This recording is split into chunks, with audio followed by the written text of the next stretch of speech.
मसीह यीशु में आप सबकी सलामती हो। मैं खुदावंद की बहुत शुक्रगुजार हूँ कि खुदावंद मुझे हर दम हर लम्हा यहाँ पर इस्तेमाल करता है, और मैं खुदा के लोगों के लिए भी खुदावंद की शुक्र करती हूँ, ख़ासकर बाबर भाई के लिए और भाई तारिक के लिए कि ये मुझे मौका देते हैं। खुदावंद इनको बहुत बरकत दे। और आज जब खुदावंद मुझे यहाँ पर इस्तेमाल कर रहा है तो जो टॉपिक आज मैं लेकर आई हूँ वो रोज़ा के बारे में है। तो आज हम रोज़ा के बारे में सीखेंगे कि हमें रोज़ा कैसा रखना है और किस तरह से रखना है। हम खुदावंद के पाक कलाम में से देखेंगे रोज़ा के बारे में। मत्ती रसूल का अंजीली बयान उसका 6वां बाब और उसकी 16वीं आयत से लेकर उसकी 18वीं आयत तक खुदावंद के कलाम में यूँ लिखा है, और जब तुम रोज़ा रखो तो रियाकारों की तरह अपनी सूरत उदास ना बनाओ, क्योंकि वो अपना मुंह बिगाड़ते हैं ताकि लोग उनको रोज़ादार जाने। मैं तुमसे सच कहता हूँ कि वो अपना अजर पा चुके। बल्कि जब तू रोज़ा रखे तो अपने सर में तेल डाल और मुंह धो, ताकि आदमी नहीं बल्कि तेरा बाप जो पोशीदगी में तुझे रोज़ादार जाने। इस सूरत में तेरा बाप जो पोशीदगी में देखता है तुझे बदला देगा। पाक कलाम का पढ़ा और सुना जाना हम सब के लिए बाइस से बरकत हो, आमीन। इज़ीज़ो, हम देखते हैं कि जब रोज़े आते हैं तो अक्सर हमारी सोच आती है कि चलो अब रोज़े आ रहे हैं। बहुत लोगों की सोच होती है कि मेरा वेट बहुत है तो मैं वेट लूज़ करने के लिए रोज़ा रख लूँगी, तो इससे मेरा वेट भी लूज़ होगा और मेरे रोज़े भी रखे जाएंगे। जबकि ये क्या है, बात गलत है, क्योंकि खुदावंद क्या है, वो दिल और गुर्दों को जांचने वाला खुदा है। और रोज़ा जो है वो एक इबादत है। रोज़ा क्या है, खुदा की कुर्बत में रहना, उसकी हजूरी में रहना। हम अगर दुआ करते हैं, अगर उसमें रोज़ा को ऐड करते हैं तो रोज़ा और जो दुआ है ये मिलकर क्या होती है, इसकी कुव्वत बढ़ जाती है। अजीज़ों, हम खुदावंद के कलाम में देखते हैं कि खुदावंद यीशु मसीह ने भी जब हिदमत करनी थी, हिदमत से पहले खुदावंद यीशु ने क्या किया, फाका किया। हम अक्सर रखते हैं रोज़ा कहते हैं इसको, बहुत ज़ुबानों में फास्टिंग भी हम कह लेते हैं, रोज़ा भी कह लेते हैं। और खुदावंद यीशु मसीह ने जब रखा तो वो क्या था, फाका किया था खुदावंद ने।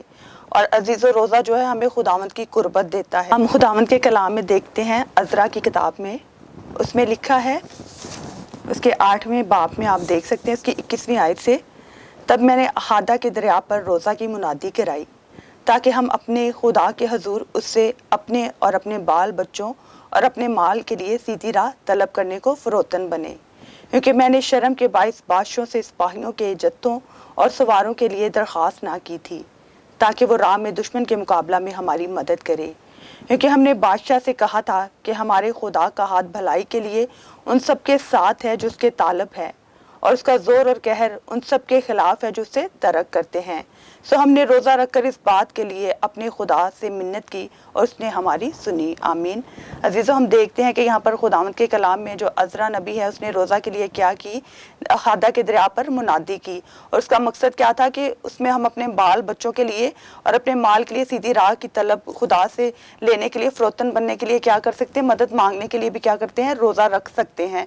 और हम यहाँ पर देखते हैं अज़रा नबी कहता है कि मैंने शर्म के बाइस बादशाह से सिपाहियों के जत्थों और सवारों के लिए दरख्वास्त ना की थी। उसमें हम बहुत अच्छी बात देखते हैं कि उसने बादशाह से मदद मांगने के लिए क्या किया था, शर्म महसूस की थी। लेकिन जो हमारा सबसे बड़ा बादशाह खुदावंद यीशु मसीह है, उससे हमें कोई शर्म महसूस करने की ज़रूरत नहीं है, क्योंकि उसने सलीब पर हमारे लिए जान दी है। तो हमें अब कोई शर्म करने की ज़रूरत, अगर आप चाहते हैं कि आपकी ज़िंदगी में कोई मुश्किल है, परेशानी है, आपके घर में पैसों की, रुपये की कमी है, या बच्चे नाफरमान हैं, या किसी भी किस्म की ऐसी परेशानी है, तो आप क्या कर सकते हैं, रोज़ा रख सकते हैं। और खुदावंद का कलाम हमें सिखाता है कि खुदावंद का हाथ भलाई के लिए उन सब के करीब है जो उससे क्या करते हैं, मदद की तलब करते हैं। और खुदावंद का कहर और गज़ब उनके खिलाफ है जो खुदा को तरक करते हैं। अजीज़ों, अक्सर हम क्या करते हैं, जब हमारी ज़िंदगी में मुश्किल मुसीबत आ जाती है तो हम क्या करते हैं, ईमान में भी कमज़ोर होते हैं, हम दुआ से भी पीछे हटते हैं, और हम क्या करते हैं, गैर मबूतों के पीछे चलना शुरू कर देते हैं कि जो हम हमारे खुदा को पसंद नहीं। क्योंकि खुदावंद के कलाम में पहला हुक्म ही यही है कि तू मेरे हजूर में गैर मबूतों को ना मानना। जब अजीज़ों आप खुदावंद से मदद मांगेंगे तो वो हमारे लिए हर वक्त क्या है, तैयार रहता है हमारी मदद के लिए। वो हमेशा हमारी क्या है, वो सुनता है। जब वो आपकी सुनता है तो आपको ज़रूर है कि आप उसके कदमों पे बैठे।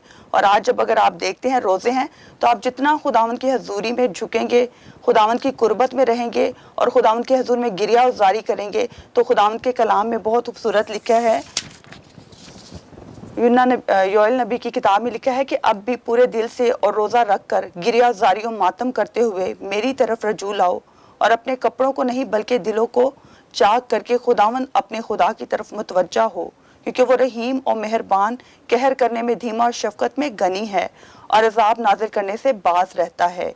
कौन जानता है कि वो बाज रहे और बरकत बाकी छोड़ दे।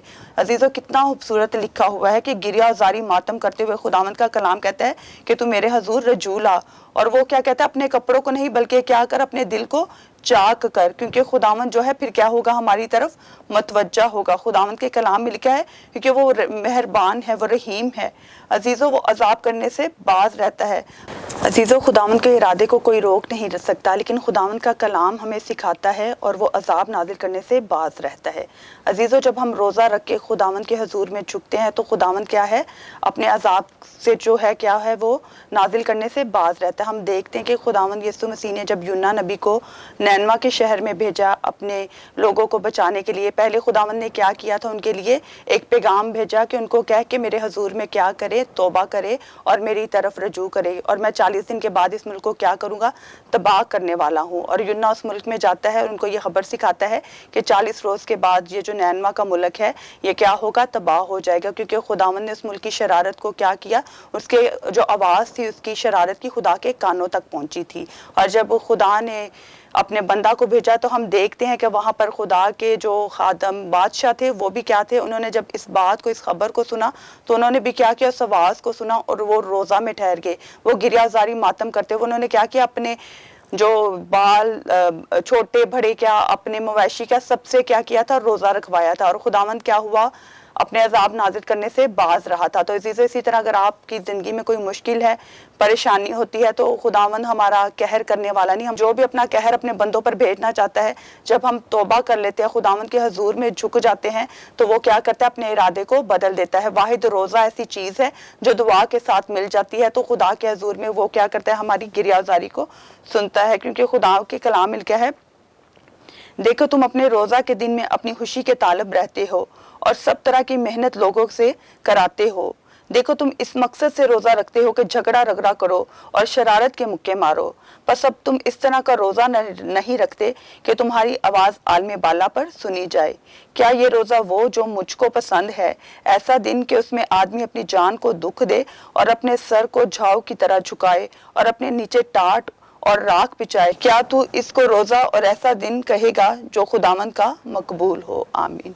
अजीज़ों, हम खुदावंद के कलाम से सीखते हैं कि खुदावंद का कलाम हमें सिखाता है कि जब तुम रोज़ा रखते हो तो क्या करते हो, तुम अपनी खुशी के तालब होते हो और लोगों से क्या करते हो, सख्त मेहनत करवाते हो। अजीज़ों, ये हकीकत है कि अगर हम रोज़ा रखते हैं तो अगर खुदा ने आपको बरकत दी, आपके पास रुपया पैसा है, तो आप क्या करते हो कि चलो अब मैंने रोज़े रख लिए हैं तो अपनी काम वाली आएगी, उससे सारे काम करवा लूँगी और मैं खुद क्या करूँगी, रेस्ट करूँगी और मैं सोऊंगी और मेरा क्या होगा, वक्त जो है वो गुजर जाएगा। तो अजीज़ों, ये क्या है, हमारे लिए टेढ़ी राह है, ये गलत है। ये जो रोज़ा है ये खुदा के हजूर में मकबूल ना होगा, बल्कि खुदा का कलाम कहता है, क्या वो रोज़ा जो खुदा को पसंद, ऐसा दिन कि आदमी अपनी जान को दुख दे और अपने सर को झाव की तरह झुकाए और अपने नीचे टाट ओढ़े। खुदावंद क्या कहता है कि हमें क्या कर, अपनी जान को दुख देना है। और दुख अजीज़ों, हमारा खुदावंद ऐसा नहीं कि हमें बहुत दुखी देखे, दुख का मतलब है कि हमें अपनी खुदी का इनकार करना है और अपनी सलीब को उठाना है और खुदावंद के पीछे हो लेना है। खुदा क्या हमसे चाहता है, जब हम रोज़ा रखें तो हमें क्या करना है, अपनी बुरी बातों से, अपनी लड़ाई झगड़ों से, ऐब जोई से, इन चीज़ों से क्या करना है, बाज आना है। और खुदावंद के कलाम में लिखा है, और अपने सर को झाव की तरह झुकाए और अपने नीचे टाट ओढ़े। हम यहाँ पर देखते हैं सर को झाव की तरह झुकाना। अजीज़ों, अक्सर आपने ये मैसेज सुना होगा और बहुत से खुदा के हाथों से सुना होगा कि झाव क्या है, एक पौधा है जो समंदर में उगता है, और जब समंदर की लहरें आती हैं तो जो वो पौधा है वो नीचे झुक जाता है, और जब वो लहरें चली जाती हैं वो जो पौधा है वो बिल्कुल सीधा खड़ा हो जाता है। इसी तरह खुदावंद का हमें कलाम सिखाता है, हमें इस झाव के पौधे की तरह बनना है। अगर आज आपकी ज़िंदगी में कोई मुसीबत, मुश्किल, परेशानी है तो आपको ये नहीं कि हमें अकड़ना है, हमें लड़ाइयाँ करनी है, हमें दूसरों से बदले लेने हैं, किसने मेरे साथ बुरा किया है तो मैं ऐसा करूँगी वैसा करूँगी, बल्कि क्या, अगर आप खुदावंद के हजूर में झुकेंगे और एक दूसरे को माफ़ करेंगे और खुदावंद के हजूर में झुकेंगे और आप झाओ के पौधे की तरह बन जाएंगे। और जब मुसीबत मुश्किल परेशानी होगी और आप झुक जाएंगे, खुदावंद के हजूर में झुकेंगे और दुआ करेंगे, तो खुदावंद क्या करेगा, आपको उठाएगा और आपको खड़ा करेगा। और खुदावंद के कलाम में लिखा है, तब तेरी रोशनी सुबह की मानित फूट निकलेगी और तेरी सेहत की तरक्की जल्द जाहिर हो जाएगी। अजीजों, क्या है कि जब हम रोज़ा रखते हैं तो इससे हमारी क्या है, रूहानी तरक्की भी होती है और जिस्मानी तरक्की भी होती है। अगर आप रूहानी तौर पर कमज़ोर है तो आप रोज़ा रखेंगे तो आपको खुदा क्या करेगा, रूहानी तौर पर क्या करेगा, बढ़ोतरी देगा, आपको बढ़ाएगा, बरकत देगा। अगर आपकी कोई जिस्मानी कमज़ोरी है, कोई भी बीमारी है, मर्ज है, तो खुदावंद क्या करेगा, आपको उससे भी शिफा देगा और आपकी रूहानी और जिस्मानी दोनों क्या तरक्की जाहिर होगी। और ये क्या है, हम खुदा के कलाम से सीखते हैं कि जब हम रोज़ा रखते हैं तो खुदावंद क्या करता है, अपने अजाब को नाजिल करने से बाज रहता है और खुदावंद की बरकत और शफकत क्या है, हमारे ऊपर होती है। आज के कलाम के वसीला से खुदावंद आपको बहुत बरकत दे। अजीज़ों, आपने ज़रूर सीखा होगा, अगर आप आज आपकी ज़िंदगी में कोई परेशानी, कोई तकलीफ़ है, कोई भी ऐसा मसला है जो आप अजीज़ों के साथ शेयर नहीं कर सकते, लेकिन आप रोज़ा रख के खुदावंद की कुर्बत में बैठ कर खुदा से दुआ कर सकते हैं। और हम देखते हैं कि यूना नबी ने भी क्या किया, 21 दिन का रोज़ा रखा तो खुदावंद ने क्या किया, उसकी दुआओं के जवाब दिए। आज आप भी ऐसा कर सकते हैं, रोज़ा रख सकते हैं, थोड़ी देर की तकलीफ़, थोड़ी भूख को बर्दाश्त करेंगे तो खुदावंद आपको क्या है, बहुत सी बरकतों से नवाजेगा। खुदावंद आपको बरकत दे। आमीन।